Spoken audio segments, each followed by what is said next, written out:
देखंतु general election पर जो साधारण निर्वाचन होता ता पर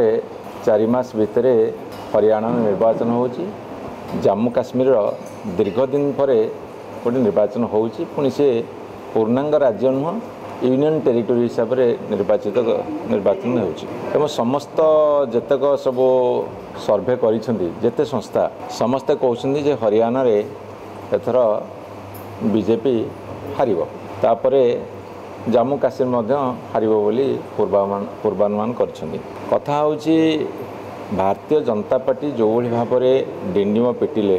जे तांको भारत वर्षर जनसाधारण मैंडेट देइछंती एवं जदि ये निर्वाचन फलाफल तांको विपक्ष रे जाए ताहले से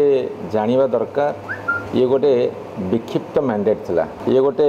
कंसोलिडेटेड मैंडेट नुह तेणुक मॉर्निंग शोज द डे भली जमीती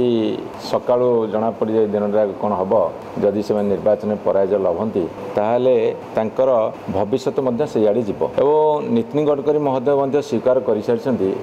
ये चतुर्थ पाली आशा करिया उचित नुह दल भितर तुंग नेता कहते तेणु भारत वर्ष को आगामी दिन गोटे आलुओ देखेब बा गोटे मेसेज जीव संदेश जीव ये आउ भाजपा नुहे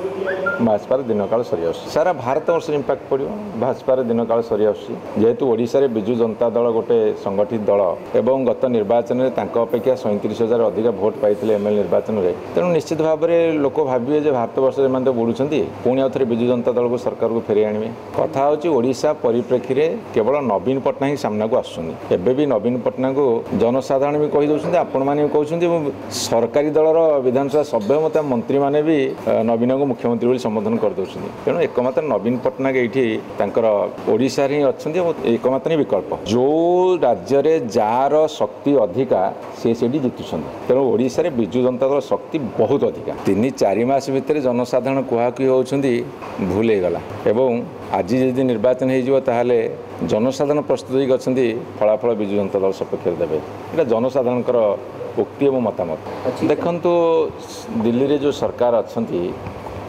से मैंने अनेक नॉन इश्यू को इश्यूज कर जोटा लोकंर जीवन जीविका से संपर्कित नुह से भाया इश्यू को लोक मान आगे थोड़ी सते जमी यहाँ द्वारा भारत वर्ष गोटे विराट वैप्लव परिवर्तन आसो आप देखो जिते इश्यू रखुंट से इश्यू गुड़ाक जनजीवन संपर्कित इश्यू किसी नुह तेणुक से यही गोटे गिमिक करेंगे आगुआ निर्वाचन वन नेशन वन इलेक्शन ता डिलिमिटेशन ता आउ कौन से एमती गुड़े जितेबाला देखिए मुद्दा हाथ खसी खसी जाऊँगी से अण मुद्दा को से मुद्दा परिणत कर सीधा हस्त।